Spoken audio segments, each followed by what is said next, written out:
Height and distance का इतना आसान क्वेश्चन है और ये आपको 4 नंबर देके जाएगा। क्वेश्चन क्या बोलता है, आपको पता ही होगा कि हाइट एंड डिस्टेंस में पूरा का पूरा खेल होता है किसका, अगर आपने एक बार फिगर आपके समझ में आ गया कि फिगर क्या बनने वाला है, तो देखो क्या दिया है, the angle of depression of the two ships. आपको पता ही होगा कि चाहे डिप्रेशन बोले चाहे एलिवेशन बोले, हमको एंगल ऑफ एलिवेशन ही बनाना है। क्यों? उसमें जेड वाली जो प्रॉपर्टी होती है, कौन सी, ऑल्टरनेट एंगल की प्रॉपर्टी बनती है, जिसमें कि दोनों एंगल्स क्या होते हैं, इक्वल होते हैं।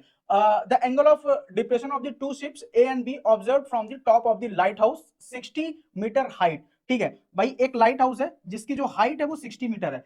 अब जो ये शिप्स हैं, अभी हम लोग इसके बिहाफ पे इसका फिगर इसलिए नहीं बना पाएंगे, हमको अभी तक पढ़ के ये नहीं पता चला है कि दोनों शिप एक साइड है या फिर दोनों अपोजिट साइड है। तो आगे पढ़ लेते हैं, जो उनका डिप्रेशन बन रहा है वो 60 और 45 बन रहा है respectively. If the two ships are on the opposite sides, opposite side बोल दिया तो भाई एक शिप यहाँ है एक शिप यहाँ पे, तो हमने इसका फिगर अगर बनाएंगे तो भाई एक का दिया है 60 डिग्री और दूसरे का दिया है 45 डिग्री। ठीक है, अब आगे क्या दिया है, हम लोग इसकी नॉमेनक्लेचर कर देते हैं, ओ ए बी सी।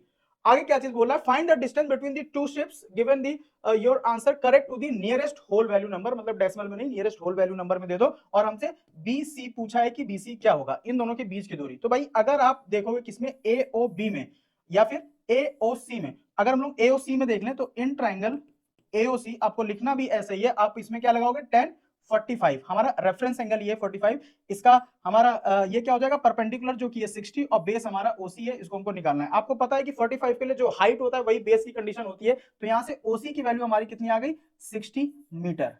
ठीक है, ये तो हमारा 60 मीटर आ गया। अब अगर इस ट्रायंगल में हम लोग देखें तो भाई इसमें क्या लगाएंगे 10 60 डिग्री, वो क्या हो जाएगा परपेंडिकुलर, इस बार सेम है, और बेस हमारा क्या है बीओ।